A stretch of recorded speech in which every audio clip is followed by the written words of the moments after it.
सामान्यांच्या न्याय हक्कासाठी पाहत रहा फक्त दखनी स्वराज्य।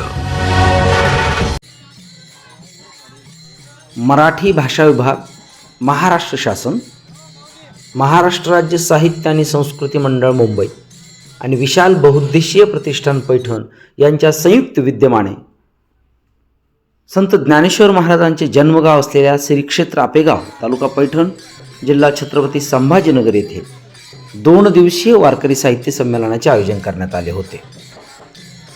शुक्रवार 28 नोव्हेंबर आणि शनिवार 29 नोव्हेंबर असे 2 दिवस हे वारकरी साहित्य संमेलनाध्यक्ष डॉक्टर सतीश बडवे यांच्या उपस्थितीत आणि डॉक्टर सदानंद मोरे यांच्या हस्ते उद्घाटन करण्यात आले। संमेलनाचे स्वागताध्यक्ष म्हणून संत ज्ञानेश्वर महाराज संस्थान आपेगावचे प्रमुख ज्ञानेश्वर महाराज कोल्हापूरकर दादा हे होते, तर संयोजक म्हणून विशाल बहुउद्देशीय प्रतिष्ठानचे संतोष तांबे यांनी भूमिका पार पाडली। संमेलन यशस्वी करण्यासाठी सर्व स्तरातून अत्यंत चांगले प्रयत्न करण्यात आले होते। दखनी स्वराज्य न्यूजसाठी महेंद्र नरके, पैठण।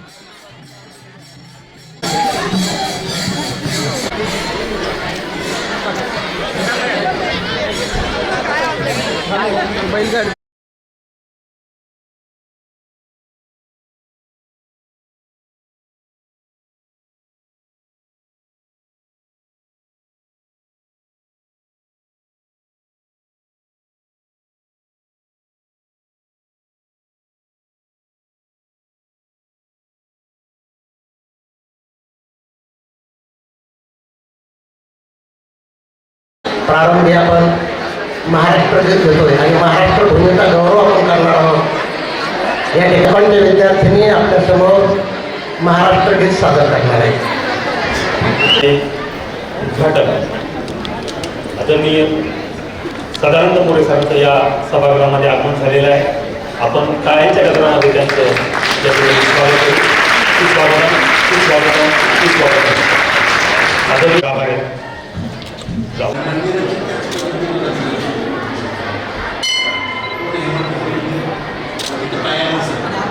व्यासपीठावरील सर्व मान्यवर आणि सभागृहामध्ये उपस्थित असलेल्या सर्वांचं मी संस्थेच्या वतीनं, आयोजकांच्या वतीनं मनपूर्वक स्वागत करतो। सुस्वागतम, सुस्वागतम, सुस्वागतम।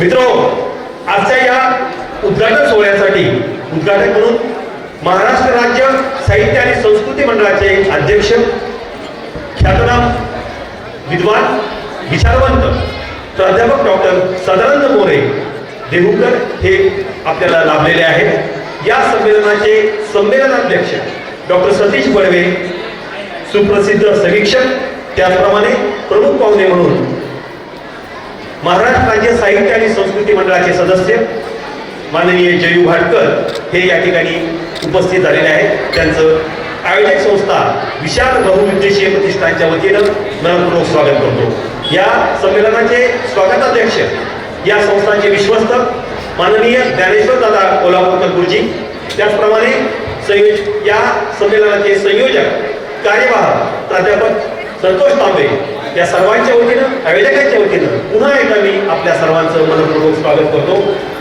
संमेलनाच्या या उद्घाटन सोहळ्याच्या प्रारंभी आजच्या या समारंभाचे सोहळ्याचे उद्घाटन प्राध्यापक डॉक्टर सदानंद मोरे, अध्यक्ष महाराष्ट्र राज्य साहित्य आणि संस्कृती मंडळ मुंबई यांचं स्वागत आयोजकांच्या वतीने या ठिकाणी या संमेलनाचे कार्यवाह विशाल बहुउद्देशीय प्रतिष्ठानचे अध्यक्ष, मराठवाडा साहित्य परिषदेचे कार्यकारी सदस्य, केंद्रीय कार्यकारिणीचे सदस्य प्राध्यापक संतोष तांबे हे करतील। मी प्राध्यापक संतोष तांबे यांना विनंती करतो की त्यांनी या संमेलनाचे उद्घाटक प्राध्यापक डॉक्टर सदानंद मोरे यांचं स्वागत करावं। ज्ञानेशाची तेजपुंज प्रतिमा असलेली एक असाधारण मूर्ती, त्याचप्रमाणे प्राध्यापक विष्णुगुरव यांचं भावार्थ शब्दार्थ दीपिका हा ग्रंथ, ब्रह्मसाम्राज्य दीपिका हा ग्रंथ,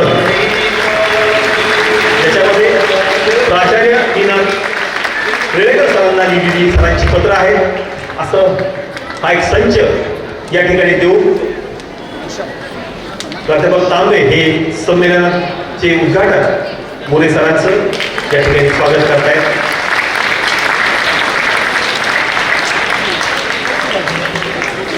धन्यवाद सर. यानंतर या छत्रपती संभाजीनगर जिल्हा वारकरी साहित्य संमेलनाचे आपले अध्यक्ष, संमेलनाध्यक्ष प्राचार्य प्राध्यापक डॉक्टर सतीश बोलवे सर यांचं स्वागत या आयोजकांच्या वतीने शालिवाहन नागरी सहकारी पतसंस्थेचे अध्यक्ष श्री किशोर चव्हाण हे करतील.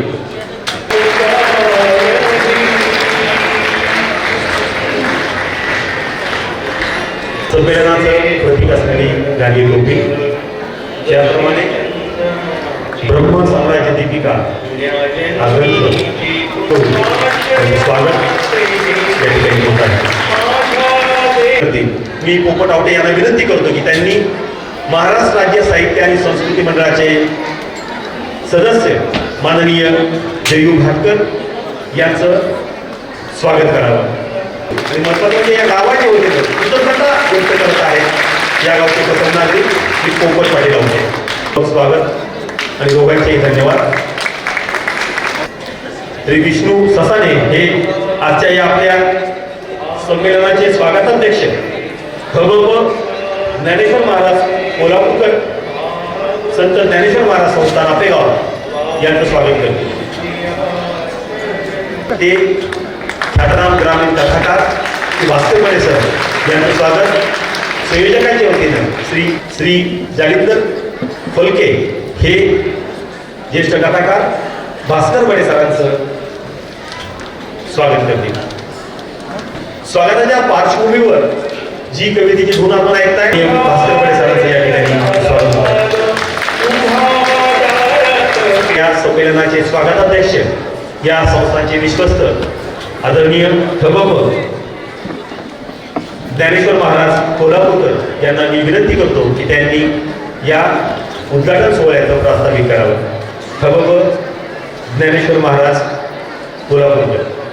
ज्ञानराज माऊलींच्या या जन्मभूमीत आज सुंदर असा मराठी भाषा विभाग, महाराष्ट्र शासन, महाराष्ट्र राज्य साहित्य आणि सांस्कृतिक मंडळ मुंबई यांच्या अनुदानातून विशाल बहुउद्देशीय प्रतिष्ठान पैठण आयोजित छत्रपती संभाजीनगर जिल्हा वारकरी साहित्य संमेलनाचं आज अत्यंतिक थाटामाटात अतिशय सुंदर आणि वारकरी संप्रदायाच्या नियमाप्रमाणे, ज्या तत्वाप्रमाणे आज उद्घाटन झालं. आज खूप आनंद वाटतो. या माऊलींच्या नगरीत आपण सगळे इथं आलात त्याबद्दल मी सर्वप्रथम स्वागताध्यक्ष या नात्यानं माऊलींच्या जन्मभूमीच्या संस्थांचा अध्यक्ष म्हणून मी आपल्या सर्वांना धन्यवाद देतो. आपल्या सर्वांचं मी स्वागत करतो. आजच्या या कार्यक्रमाचे उद्घाटक माननीय डॉक्टर सदानंदजी मोरे, जगद्गुरू तुकाराम महाराज वंशज देहू. आजच्या या कार्यक्रमाला माननीय आमदार आपल्या तालुक्यातील लाडके विलास बापू भुमरे, अध्यक्ष संत एकनाथ महाराज संस्थान पैठण, या संपूर्ण कार्याचे कार्यवाह तथा अध्यक्ष विशाल बहुउद्देशीय प्रतिष्ठानचे सर्वेसर्वा आणि या कार्यक्रमाचे मुख्य आयोजक प्राध्यापक संतोषजी तांबे, आजच्या संमेलनाचे अध्यक्ष म्हणून आपल्याला लाभलेले डॉक्टर सतीशजी बडवे सर, या सर्वांचं या व्यासपीठावर असणाऱ्या सर्व मान्यवरांचं मी स्वागत करतो. आज खरंच आनंद वाटला. एक महिन्यापूर्वी राज्यस्तरीय द्वितीय कवी संमेलन ज्ञानेश्वर महाराज संस्थांतर्फे इथं आयोजित झालं. प्रत्येक वर्षी आम्ही कोणत्या ना कोणत्या स्वरूपातून या माऊलींच्या जन्मभूमीत अनेक वाङ्मयाचं आम्ही संमेलन घेत असतो. पण आजच्या संमेलनाला मोरे सर एक महत्त्वाचा विषय असा झाला की साहित्य शब्दाचा अर्थ ज्या भूमीतनं जन्माला आला ती भूमी म्हणजे आपेगाव. कारण साहित्याचे मुख्य जर कोण तत्व असेल तर माझी माऊली आहे. आणि माऊलींच्या या भूमीत या साहित्याचा जन्म झाला. ही जन्मभूमी फक्त चारी भावंडांची नाही, ही संस्कृतीची जन्मभूमी आहे, ही संस्काराची जन्मभूमी आहे, ही साहित्याची जन्मभूमी आहे.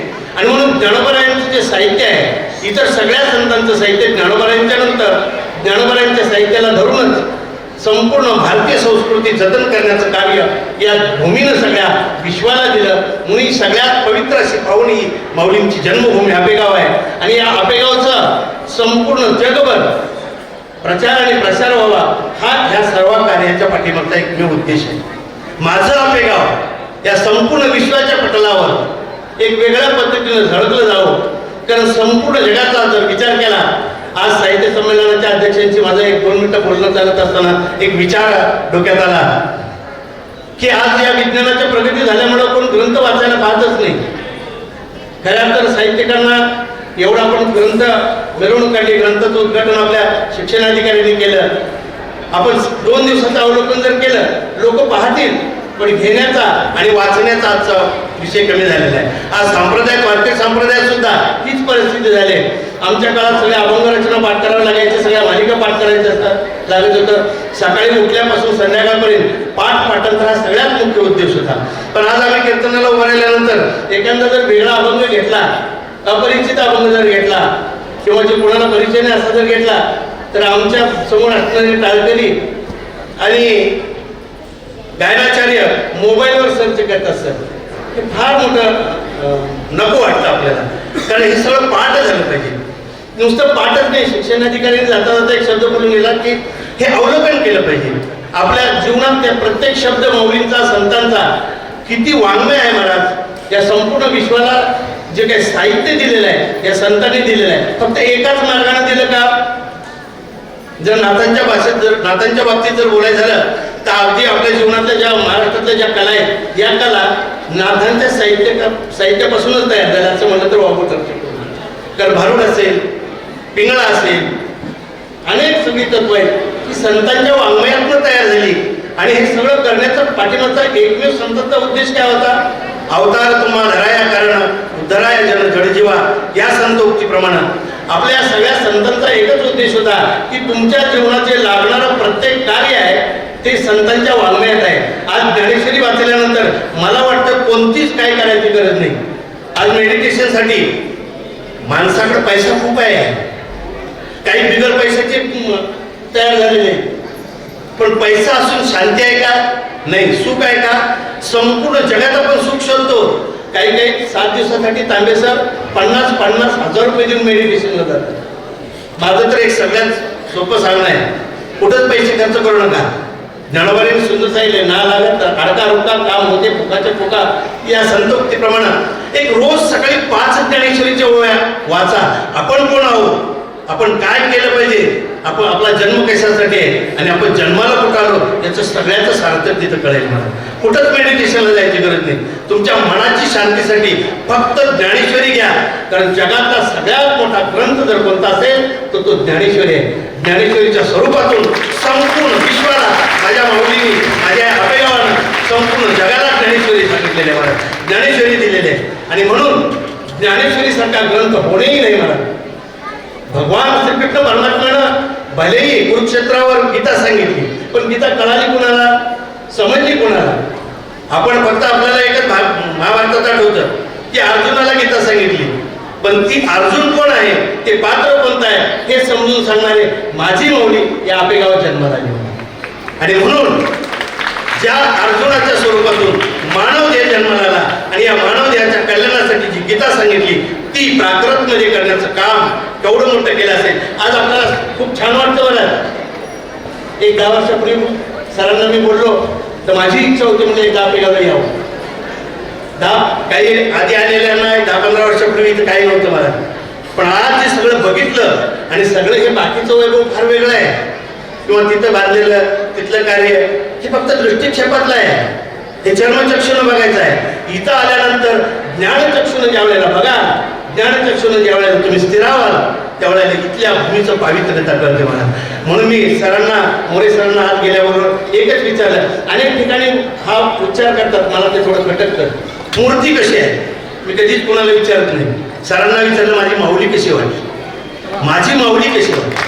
कारण माझ्या माऊली समोर आल्यानंतर प्रत्येकाला असं वाटतं क्षणभर थांबावं, खिशातला मोबाईल काढावा, फोटो घ्यावा. एका फोटो थांबत नाही, बघतच राहा वाटतं माझ्या माऊलीकडं. कारण ती माझी माऊली बोलती, तुमच्या अंतःकरणातला भाव समजून घेते. फक्त तुम्ही तिथं प्रगट करणं गरजेचं आहे. आणि अशा स्वरूपाचे सुंदर सगळं कार्य गुरुवर्य विष्णू महाराजांच्या कृपाशीर्वादातून हे सगळं पार पडत आहे. हे आज जरी वाटलं, मी मागच्या कार्याच्या कीर्तनात परवा सांगितलं की जन्मभूमी आता वाटते एवढं सगळं सुंदर, ह्याच्या पाठीमागं फार मोठे कष्ट लागलेले महाराज. आम्ही स्वतःची सर कोल्हापूर ठिकाणी असलेली 5 एकर जमिनीतून हे सगळं उभा केलेलं आहे महाराज. आणि संपूर्ण वारकरी संप्रदाय आमच्या विरोधात होता. सगळ्यात वाईट गोष्ट होती की ज्या वारकरी संप्रदायाचं अद्वैती एकमेव तत्व होतं, द्वैत नको पाहिजे होतं, ते द्वैतच निर्माण आमच्या माऊलींच्या जन्मभूमीत झालं महाराज. ज्यांनी द्वैताचं खंडन केलं, अद्वैत भक्ती शिकवणाऱ्यांच्या जन्मभूमीबद्दल द्वैत निर्माण झालं. आणि तुम्ही सगळे विद्वान पुणेकर होता, त्यामुळे आमच्या बाजूने कोणच नव्हते. खंडारकर, प्राध्यापक कृष्णा गुरव, प्राचार्य रेळेकर आदी या सगळ्या मंडळींनी हा सगळा लढा लावून धरला. नागपूरच्या खंडपीठात या गणोबारांची जन्मभूमी शासनातर्फे सिद्ध झाली आणि 1975ला माऊलींचा 700वा जन्मोत्सव इथं साजरा झाला. आज भाग्याचं असं वाटतं मला की हे साहित्य संमेलन तांबे सर तुम्ही वर्षालाच घेता, अनेक ठिकाणी घेता, पण या संत वारकरी संप्रदायाचं संमेलनाचं एक सगळ्यात मोठं तत्व आहे तुमच्या जन्मोजन्मीचं पुण्य लाभलं एवढ्यासाठी की ज्ञानोबारांचा हा 700वा सप्तशतकोत्तर 750वा जन्मोत्सव, सुवर्ण जन्मोत्सव त्यांच्या जन्मभूमीत आता परवा साजरा झाला. न भूतो न भविष्यती मला कधीच असा कोणीच पाहिला नसेल मराठवाड्यात. एवढा असा सुंदर असा सोहळा आपल्या आमदारांनी सगळं सहकार्य करून एवढा मोठा सोहळा पार पडला. वारकरी संप्रदायाचं तत्व संपूर्ण मराठवाडा 7ही दिवस पावसाचा भिजत सुद्धा येऊन त्या कार्यक्रमाचा अवलोकन करत होते. आणि म्हणून या 750व्या परभणी पर्वकालात हा वारकरी साहित्य संमेलन इथं पूर्ण होतंय, यात सगळ्यात मोठा आनंद आहे. अशाच पद्धतीनं आपलं कार्य हो. आपण तांबे सर जाता जाता माऊलींच्या चरणी एकच प्रार्थना करतो, या संत संमेलनाचं असंच अखंड तत्वानं मला तर वाटतंय तुम्ही प्रत्येक वर्षी आमच्या माऊलींच्या जन्मभूमीत कोणता ना कोणता कार्यक्रम संप्रदायाचा घ्यावा अशी एक विनंती तुम्हाला करतो. परत एकदा आपण सगळे इथं आला, हे सगळे विद्यार्थी आले, शिक्षक आले, या सगळ्यांचा या आपेगाव या नगरीच्या नात्यानं, या जन्मभूमीच्या संस्थांच्या अध्यक्षाच्या नात्यानं मी सगळ्यांचा आभार व्यक्त करतो, आपलं स्वागत करतो.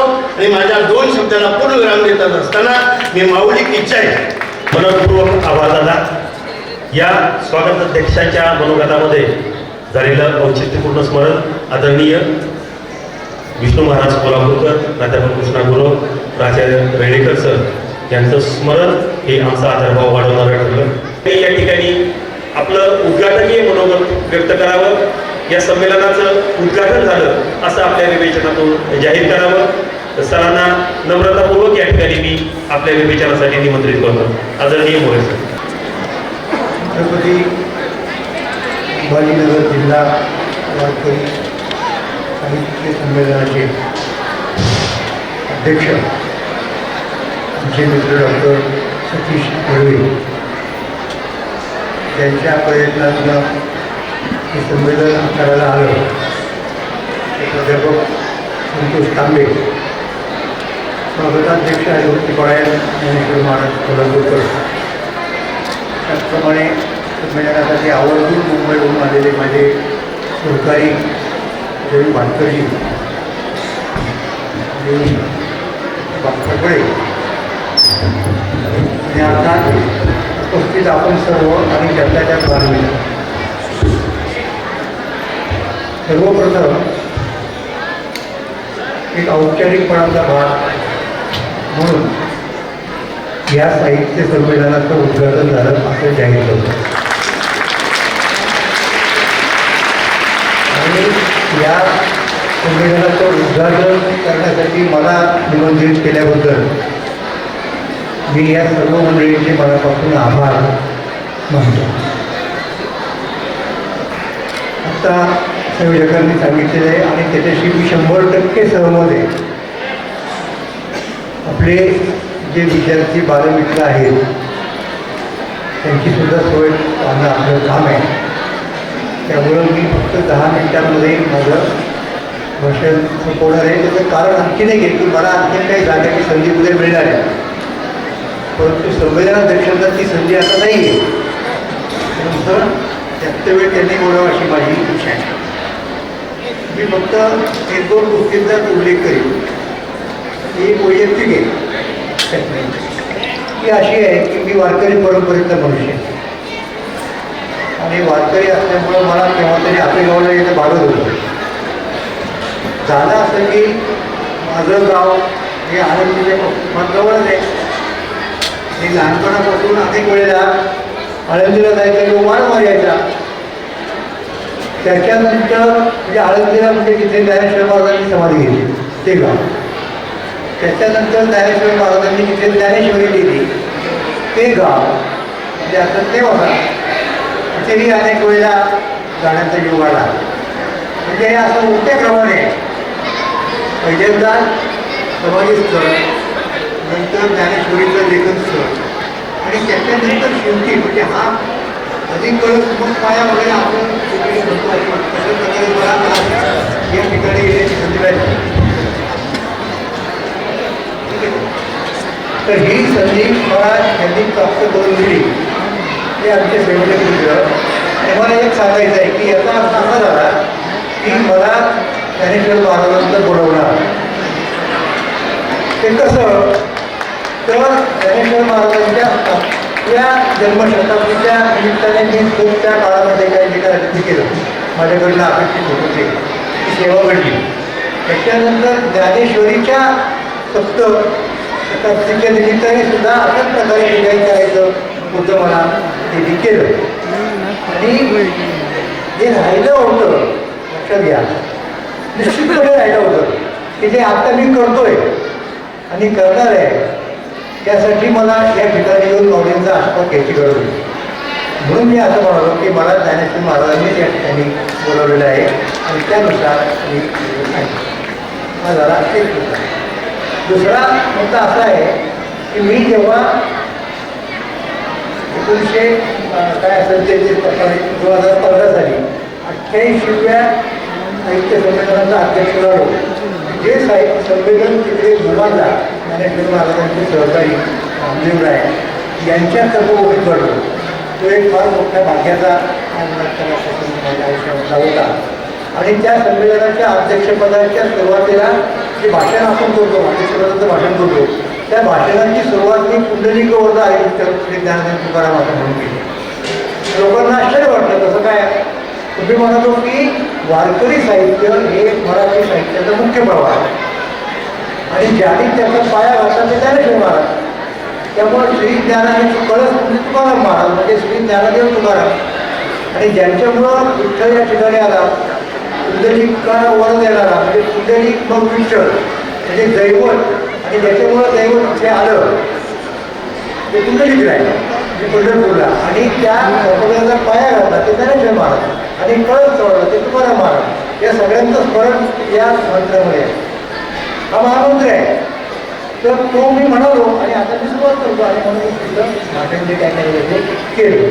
त्याच्यानंतर 2011 साली आम्ही त्याच्या आधीच ठरवलं वारकरी साहित्य परिषद स्थापन केली. त्या वारकरी साहित्य परिषदेच्या वतीनं पहिलं संत साहित्य संमेलन 2011 तो नाशिक झाला. आणि आत्ता या ठिकाणी या संमेलनासाठी मला बोलावलेलं आहे. मला खूप त्याचा आनंद होत आहे. आणि वारकरी साहित्यासंबंधी मी खूप काही बोललेलं आहे, लिहिलेलं आहे.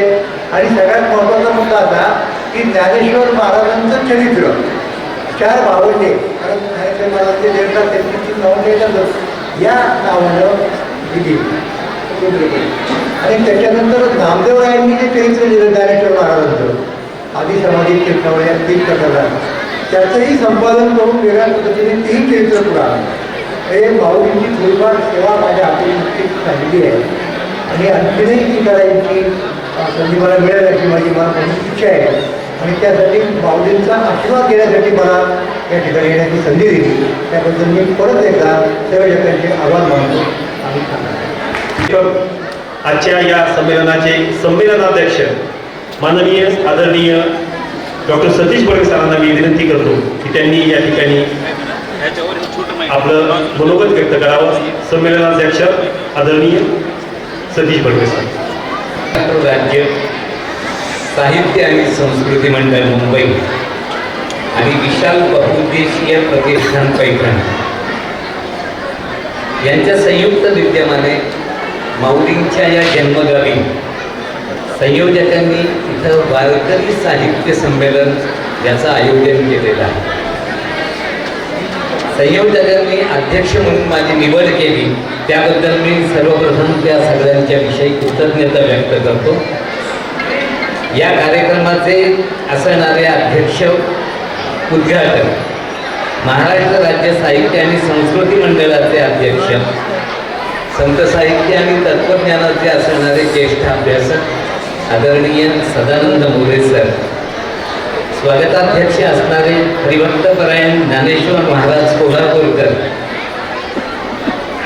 या संमेलनाचे करते धरते सर्व असणारे प्राध्यापक संतोष तांबे आणि त्यांचे सगळे सहकारी, व्यासपीठावरती उपस्थित असणारे साहित्य संस्कृती मंडळाचे सदस्य, आमचे स्नेही जयू भाटकर, भास्कर बडे सर आणि दुसरे एक सदस्य साहित्य संस्कृती मंडळाचे श्रीधर नांदेडकर, हे सुद्धा इथे कुठेतरी उपस्थित आहेत.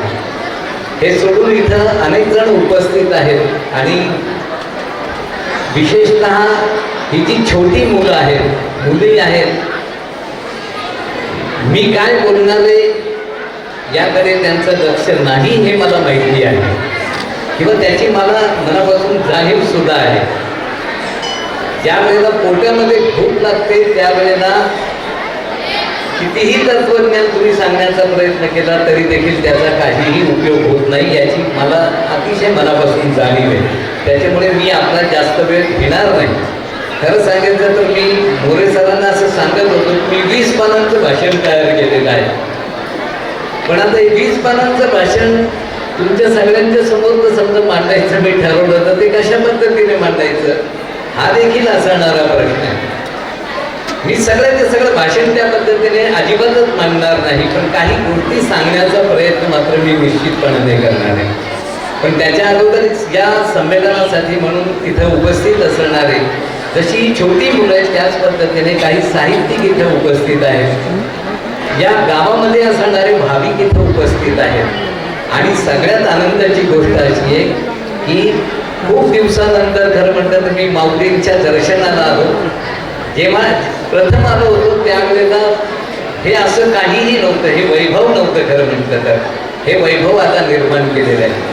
आज ज्या वेळेला आदरणीय मोरे सरांच्या समवेत माऊलींचा प्रतिमेच्या समोर ज्या वेळेला उभा राहिलो त्यावेळेला मला एक क्षणभर असं वाटलं की देहूवरून प्रत्यक्ष तुकोबाच माऊलींच्या भेटीला आलेले आहेत.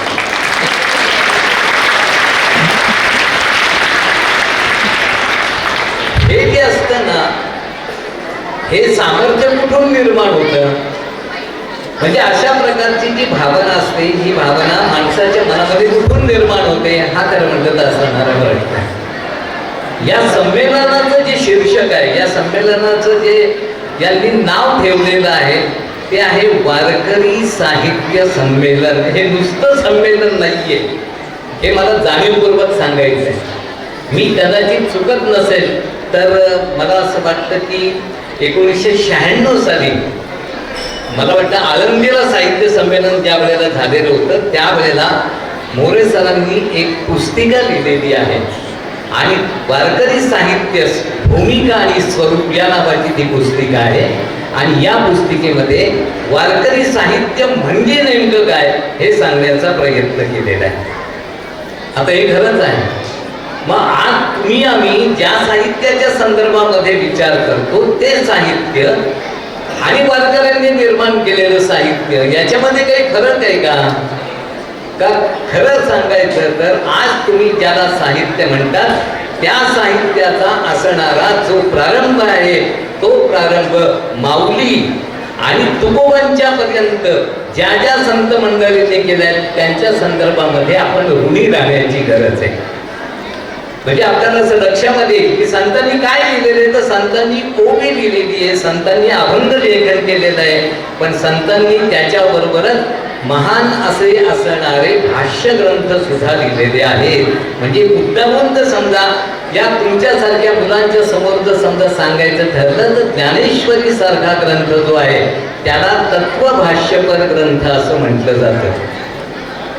आता हा ज्ञानेश्वरी सारखा ग्रंथ ज्या वेळेला माऊली आपल्या समोर लिहितात, माऊली आपल्या समोर मांडतात त्यावेळेला त्यांनी ग्रंथ लिहिला असं जे म्हटलं जातं त्याच्याबद्दल सुद्धा खरं म्हणलं तर प्रश्न असा आहे की माऊलींनी हा ग्रंथ लिहिला का माऊलींनी हा ग्रंथ लोकांना सांगितला, हा प्रश्न आहे.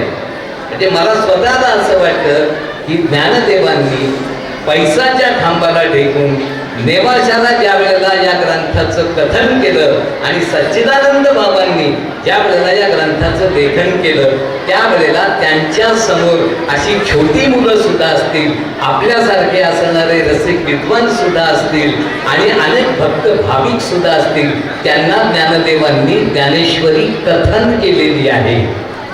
याचा सरळ अर्थ असा आहे की ज्ञानेश्वरी हा ज्ञानेश्वरांनी म्हणजे माऊलींनी सर्वसामान्य लोकांशी साधलेला, श्रोत्यांशी साधलेला संवाद आहे म्हणून या ग्रंथाला श्रोतृसंवाद असं म्हटलं जातं. दुसऱ्या अंगाने जर समजा आपण विचार केला तर आपल्याला सगळ्यांना असं लक्षामध्ये येईल की त्यांनी लिहिलेला जो दुसरा ग्रंथ आहे, हे मुलांना मी तुमच्यासाठी सांगतोय, मी यांच्यासाठी जे बोलायचे ते सगळे इथं लिहिलेले आहे, ते मी बोलत नाहीये. आपल्याला असं लक्षामध्ये दुसरा ग्रंथ जो लिहिलेला आहे, अमृतानुभव नावाचा ग्रंथ लिहिलेला आहे. हा अमृतानुभव नावाचा ग्रंथ लिहित असताना ज्ञानदेव निवृत्तीनाथांच्या सांगण्यावरून स्वतःविषयी चिंतन करीत राहतात आणि अद्वैताचं असणारं तत्वज्ञान मांडण्याचा प्रयत्न करतात. हे तत्वज्ञान ज्या वेळेला ज्ञानदेव मांडत राहतात त्यावेळेला ते स्वतःशी संवाद साधत राहतात, स्वतःशी बोलत राहतात. हे जर समजा आपण पाहिलं तर आपल्याला असं लक्षामध्ये येईल की अमृतानुभवासारखा असणारा ग्रंथ हा ज्ञानदेवांनी आपल्याशी साधलेला आत्मसंवाद आहे. आणि तिसऱ्या ग्रंथाची कथा खरं म्हटलं तर तुम्हाला सगळ्यांना माहिती आहे. चांगदेव महाराजांनी त्यांना पत्र लिहिलं आणि ते पत्र कोरं होतं. काय लिहावं असा प्रश्न त्यांच्या समोर होता. ज्या वेळेला ते कोरं पत्र पाहिलं, ती कथा तुम्हाला माहिती आहे, मी कथा तुम्हाला सांगणार नाही, परंतु ज्ञानदेवांनी जे पत्र लिहिलेलं आहे ते जर समजा आपण पाहिलं ते 65 ओव्यांचं असणारं पत्र आहे, ज्याला चांगदेव 65 असं म्हटलं जातं. ही जी चांगदेव 65 आहे हा ज्ञानदेवांचा असणारा पत्र संवाद आहे असं आपल्याला म्हणावं लागेल. आणि हे सोडून जर समजा आणखीन एक महत्वाची गोष्ट मला सांगायची आहे तर ती म्हणजे अशी की ज्ञानदेवांची ही सगळी ग्रंथसंपदा तत्वज्ञानाशी संबंधित आहे. म्हणजे त्याच्यामध्ये कर्म आहे, भक्ती आहे आणि ज्ञान सुद्धा आहे. या तीन गोष्टींचा संगम त्याच्यामध्ये झालेला आहे. हा त्रिवेणी संगम आहे. तो सामान्य लोकांसाठी सांगितलेला आहे. तर तो का सांगितलेला होता? मराठीमध्येच ही रचना का बरं केलेली होती? असा जर समजा आपण विचार केला तर आपल्याला असं लक्षामध्ये येईल की त्या काळामध्ये ज्यांच्या हातामध्ये सत्ता होती, ज्यांच्या हातामध्ये अधिकार होता, असा असणारा जो कोणता ज्याला पुरोहित वर्ग असं आपण म्हणूया, त्या पुरोहित वर्गाने जे ज्ञान होतं ते ज्ञान फक्त संस्कृतामध्येच ठेवलेलं होतं आणि ते सामान्य माणसांना माहीत नव्हतं. हे सामान्य माणसांना हे ज्ञान सांगावं, सामान्य माणसांपर्यंत हे ज्ञान जावं म्हणून त्यांनी मराठीमध्ये सांगितलं. मला प्रश्न असा पडतो की त्या काळापासून ज्ञानदेवांनी जे लेखन केलेलं आहे केवळ ज्ञानदेवांनी लेखन केलेलं आहे असं नाही, तर त्यांच्या बरोबरीने त्यांचा असणारा जो सखा होता ज्याचं नाव होतं भक्त शिरोमणी नामदेवराय, या नामदेवरायांनी केलेली जी अभंग रचना आहे ती जर समजा आपण पाहिली, त्याच्यानंतर असलेले पैठणचे जे नाथ आहेत त्या नाथांची असणारी विपुल रचना जर समजा बघितली, म्हणजे मला वाटतं सर की वारकरी संप्रदायामध्ये सगळ्यात विपुल रचना कोणी केली असेल तर ती नाथांनी केलेली विपुल रचना आहे. ही पंचक्रोशी आहे.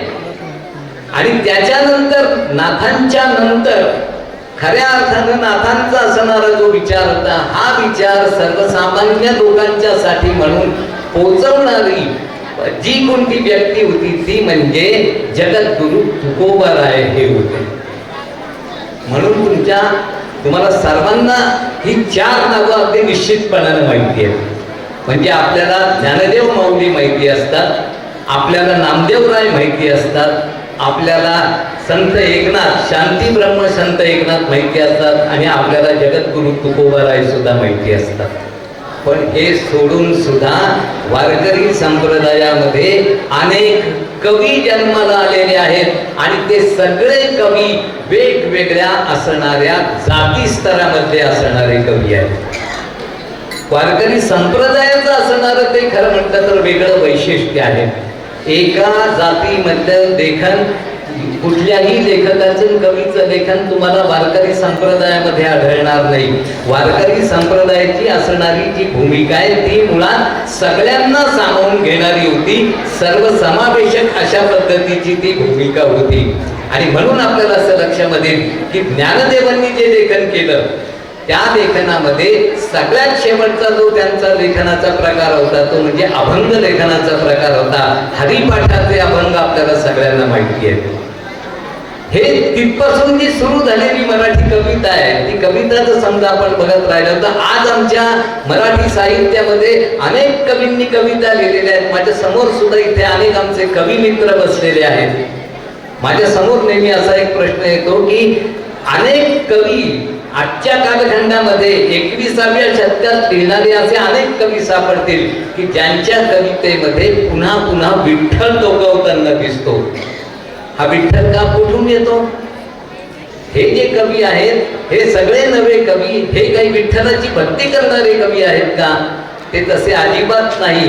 याचा सरळ अर्थ असा आहे की माऊली असेल, विठू माऊली असेल, तुकोबाराय असतील, नामदेवराय असतील, ही सगळी आपली असणारी जी परंपरा आहे ती परंपरा या सगळ्या मराठी माणसाच्या अंतःकरणामध्ये गेल्या कित्येक शतकांपासून वाहत आलेली आहे. आणि त्यातून आपलं साहित्य, मराठी साहित्य आजचं समृद्ध झालेलं आहे असं आपल्याला निश्चितपणाने म्हणता येईल. मी तुम्हाला फक्त मुद्दा म्हणून सांगतोय का 2 गोष्टींचा उल्लेख करतो. ते म्हणजे असं की वारकरी साहित्यामध्ये आपल्याला प्रामुख्याने ओवी आणि अभंग या 2 लोकछंदांचा वापर या संत परंपरेने केलेला दिसेल. त्याच्याविषयी मी स्वतंत्रपणाने काही मांडणी केलेली आहे, पण ती पण मी आपल्या समोर सांगणार नाही. पण मला या मुलांसाठी म्हणून मात्र एक गोष्ट निश्चितपणाने सांगायची आहे की अभंगांची जी रचना झालेली आहे ती रचना जर समजा आपण पाहिली ती अतिशय सुंदर आहे. पण त्याचं सगळ्यात मोठं वैशिष्ट्य काय असेल की मी आता तुम्हाला अभंगाचं एक एक चरण सांगतो. तो एक एक चरण ऐकल्याच्या नंतर तुमच्या डोळ्यासमोर तो संत कवी निश्चितपणानं उभा राहील. म्हणजे विशेषतः मुलांनी हे लक्षात ठेवावं, मी आता जी एक ओळ सांगितली की ती एक ओळ सांगितल्याच्या नंतर आपल्याला असं लक्षामध्ये येईल की तो संत आपल्या डोळ्यासमोर उभा राहील. आता उदाहरणार्थ बघा, देवाची द्वारी उभा क्षणभरी तेणे मुक्तीचारी साधी गेल्या. कोणत्या संतांनी लिहिलेलं आहे हे आपल्याला माहिती आहे. अमृता उनी गोड नाम तुझे देवा मन माझे केशवा कावाने घे. तो संत कवी आपल्या डोळ्यासमोर उभा राहील. पक्षी जाय दिगंतरा बाळकासी आणि सारा, ही एक संत कवयित्री आहे. ती संत कवयित्री उभी राहील. ताटी उघडा ज्ञानेश्वरा असं म्हणणारी सुद्धा एक संत कवयित्री आहे. उस आहे डोंगा परी रस नोहे डोंगा काय भुलदासी वरदिया रंगा. किंवा नको देवराया अंत आता पाहू प्राण हा सर्वथा फोटो पाहे. सत्वर पाहू मला भवानी आई रोडगा वाहीन तुला. कोणी म्हटलेलं तो संत डोळ्यासमोर उभा राहील. कांदा मुळा भाजी अवघी विठाबाई माझी आम्ही वारिक वारिक करू हाजामत वारिक. त्या सगळ्या संतांच्या असणाऱ्या ज्या अभंग रचना, त्या अभंग रचनेची एक एक ओळ मी तुम्हाला सांगितली. मला सांगण्याचा उद्देश निराळा आहे. सांगण्याचा उद्देश कोणता आहे की याच्यामध्ये एखादी जनाबाई आहे, याच्यामध्ये एखादा चोखा सुद्धा आहे. आणि ज्ञानोबा, एकोबा, तुकोबा यांना आपण क्षणभर बाजूला ठेवूया. पण यांना बाजूला ठेवल्याच्या नंतरचा माझा प्रश्न असा आहे की कोण ही जनी, कोण हा चोखा, असा प्रश्न आपल्या मनामध्ये यायला पाहिजे. त्याचं कारण असं आहे की ही जनाबाई म्हणजे नामदेवांच्या घरामध्ये असणारी दासी होती, मोलकरीण होती. तर दुसरा जो होता तो मंगळवेढ्याचा असणारा महार होता, तोही अगदी साधा आणि दरिद्री. या लोकांची नावं सुद्धा माहिती असू नयेत इतकी ही सामान्य आणि नगण्य असणारी माणसं होती. पण ही सगळीच्या सगळी माणसं अवघ्या महाराष्ट्राला माहीत झाली. याचं कारण त्यांनी केलेली अभंगाची रचना, ते म्हणजे वारकऱ्यांचं असणारं साहित्य आहे. आणि हे जर वारकऱ्यांचं साहित्य असेल तर या साहित्याची महत्ता आपल्याला कुणालाही नाकारता येणार नाही. आणि मग एक शेवटचा मुद्दा फक्त मी मांडतो, पण तत्पूर्वी आणखीन एका गोष्टीचा उल्लेख मला करायला पाहिजे की पैठणची असणारी ही जी पंचक्रोशी आहे, या पंचक्रोशीमध्ये माऊलींचं हे असणारं जन्मस्थान आहे. मला इथं आले आले क्षणभर असं वाटायला लागलं की बुवा माऊली असतील, निवृत्तीनाथ असतील, सोपाननाथ असतील किंवा मुक्ताबाई असतील, योगिनी चित्कला मुक्ताबाई असतील, ज्यांची पावलं या परिसरामध्ये रुजलेली आहे. त्या मातीमध्ये आज आपल्याला इथं येता आलं, त्या मातीमध्ये उभं राहता आलं. त्याच गावामध्ये असणाऱ्या कित्येक वर्षानंतर मी त्या बैलगाडीमध्ये बसतो. म्हणजे बैलगाडीमध्ये पूर्वी मला चढता येत नव्हतं, आता पूर्वी चढता येत होतं, आता चढता येत नाही. त्याची अडचण सुद्धा मला आली. पण त्या बैलगाडीत बसल्यानंतर सुद्धा येणारा जो कोणत्या वेगळ्या पद्धतीचा अनुभव होता, येरू भाटकर सर होतेच माझ्या समवेत, त्याच्यामुळे तेही सांगू शकतील की एक वेगळ्या प्रकारची असणारी जी भावना आहे, ती भावना इथं मनामध्ये आपोआप निर्माण व्हायला लागते. या पंचक्रोशीमध्ये हे वैशिष्ट्य आहे काय, म्हणजे जशा माऊलींचा जन्म इथं आहे, माऊलींच्या सगळ्या भावाचा आणि किंवा बहिणीचा जन्म सुद्धा इथं आहे. त्याच्या बरोबरीला जर समजा आपण पाहिलं तर आपल्याला असं लक्षात आलं की नाथ पैठणचे आहेत. पैठणचे जसे नाथ आहेत त्याच पद्धतीने याच पैठणमध्ये सर्वज्ञ चक्रधर सुद्धा होते महानुभाव संप्रदायाचे. आपल्याला असं लक्षात येईल की बहिणाबाई ज्या आहेत त्या बहिणाबाई सुद्धा देवगाव रंगारीचे आहेत. ते जे असणारे गोरोबा काका सुद्धा आहेत. ही सगळे संत मंडळी जर समजा आपण पाहिली तर आपल्याला असं लक्षात येईल की सगळीच्या सगळी संत मंडळी ही खेड्यापाड्यातली होती, ती पुण्यातली आणि मुंबईतली नव्हती. आणि जर समजा खेड्यापाड्याच्या पलीकडे जाऊन साहित्य कुठे निर्माण झालेलं आहे, मराठीतलं पहिलं साहित्य जर समजा कुठे निर्माण झालं असेल तर ते या खेड्यापाड्यातनं निर्माण झालेलं साहित्य आहे. आणि त्या खेड्यापाड्यातल्या माणसांच्या मनाचा असणारा जो आविष्कार आहे, तो सगळ्याचा सगळा आविष्कार आपल्याला या संतांच्या साहित्यामध्ये पाहायला सापडतो. हे या पंचक्रोशीचं असणारं वैशिष्ट्य आहे. म्हणजे मोरे सर ज्या वेळेला उद्या बोलतील त्यावेळेला तुमच्या अनेक गोष्टी लक्षामध्ये निश्चितपणाने येऊ शकतील. पण त्याच्या अगोदर फक्त मी काही गोष्टींचं सुतोवाच तुमच्या समोर करून ठेवलेला आहे. ही जी माऊलींची असणारी जन्मभूमी आहे, या जन्मभूमीमध्ये हे साहित्य संमेलन व्हावं अशा प्रकारची भूमिका ज्या वेळेला संतोष तांबेंसारखा एखादा माणूस घेतो त्यावेळेला ती अतिशय महत्वाची असणारी घटना असते. खरं तर संतोष तांबे सरांचा माझा परिचय सुद्धा नव्हता, पण नाथांच्या दिंडी परंपरेच्या निमित्तानं त्यांनी मला एक लेख लिहायला सांगितला. आणि त्याच्यानंतर ते केव्हा तरी मराठवाडा साहित्य परिषदेमध्ये मला भेटले. आणि त्याच्यानंतर तिसऱ्यांदा त्यांचा फोनच आला की आम्ही तुमच्या घरी येतो आणि तुम्हाला या साहित्य संमेलनाचं अध्यक्ष व्हायचंय. आता याच्यापेक्षा वेगळ्या पद्धतीचं भाग्य कोणतं असू शकतं एखाद्या व्यक्तीचं. जे साहित्य संमेलन माऊलींच्या जन्मगावी होत आहे तिथे आपल्याला हा अध्यक्षपदाचा बहुमान मिळावा, ही अत्यंत समाधानाची असणारी बाब आहे. दुसऱ्या कुठल्याही साहित्य संमेलनामध्ये होणारे भांडण तंटे वगैरे हे भाग याच्यामध्ये कुठेही असण्याचं कारण नाही, कारण संतांची तशी शिकवण नाही. माऊलींनी मागितलेलं बसायदान असेल, एकनाथ महाराजांनी लिहिलेली भारुड असतील, तुकोबाबा यांनी लिहिलेली अभंग असतील, बहिणाबाईची असणारी जर सगळी रचना असेल, जनाबाईंचं काही सांगणं असेल, मुक्ताबाईंचं काही सांगणं असेल, कान्होपात्रेचं काही सांगणं असेल, हे जर समजा सगळं पाहिलं तर ते खऱ्या अर्थानं मराठी साहित्याचा असणारा हा आदिकाल आहे. या आदिकालामध्ये अनेक मराठी साहित्यिक निर्माण झाले आणि त्यांनी आपली मराठी साहित्याची असणारी जी धारा आहे ती धारा संपन्न केली असं आपल्याला निश्चितपणानं म्हणता येतं. पण शेवटचा मुद्दा मी जे म्हणत होतो तो हा आहे की आजकालच्या जमान्यामध्ये अध्यात्माचं मार्केटिंग चालू आहे.